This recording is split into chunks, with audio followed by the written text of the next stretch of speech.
ကျွန်တော်တို့ရဲ့အလုပ်ပေါ်မှာကျွန်တော်တို့သစ္စာရှိဖို့လိုတယ်ဘယ်အခက်အခဲတွေပဲရှိကိုယ့်ရဲ့ professional ပေါ်မှာသစ္စာရှိဖို့ဟာအလွန်အရေးကြီးတယ်ကျွန်တော်တို့က company ပေါ်သစ္စာမရှိခိုင်းဘူးအဖွဲ့အစည်းပေါ်သစ္စာမရှိခိုင်းဘူးကို professional ပေါ်တော့သစ္စာရှိစာရေးဆရာလို့ပြောရင်စာရေးတဲ့အလုပ်ကိုသစ္စာရှိရစိုက်ကားနဲ့နေတဲ့ဆရာကြီးကစိုက်ကားကိုချစ်ရစိုက်ကားကိုချစ်ရဒါမှမဟုတ်တော့ဖြစ်လာမယ်တိုးတက်လာမယ်အောင်ဖြစ်လာကိုရရာနေကိုရအောင်ချစ်ရဒီနေ့မန္တလေးမှာအောင်သမားကြီးဥပါဟိုတနေ့ကကျွန်တော်ပန်တော့ပြောတယ်ဥပါမှာကိုရတွေကကိုရအောင်ချစ်တယ်ရွှေဆိုင်လုံးမှာရွှေဆိုင်ကိုချစ်တာမဟုတ်ဘူးဒါကြောင့်သူ့ရဲ့ကိုရစိုက်ဖို့ကလေးကိုထိတ်ထားတယ်ကိုရရတယ်လည်း very happy ပျော်ပျော်ပါးပါးရတယ်အချင်းဆုံးပြီးကိုရတယ်သူကိုရရောင်းတော့ရတယ်အဲ့တော့ဘယ်လိုပဲလို့အခက်အခဲလို့ရှိမယ်သို့တော့ professional ကိုချစ်ဖို့နဲ့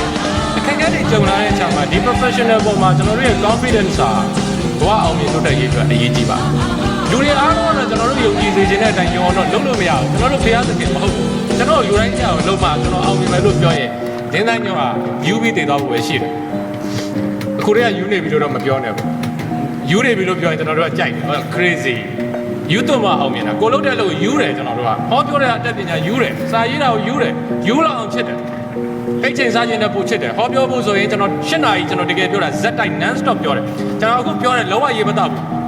ကြည့်နေစောင်းရည်ဆိုရေမတော့ဘူးဟိုတနေ့ကရွာမှာအဲ့လိုတရဇက်ပြောတာကွင်းမြင်ထဲမှာပြောတာဇက်ကမဇက်တဲ့ကိုရင်ကောင်းတော့ရောက်လာကျွန်တော်ရေမတော့ဘူးဝါစားပလိုက်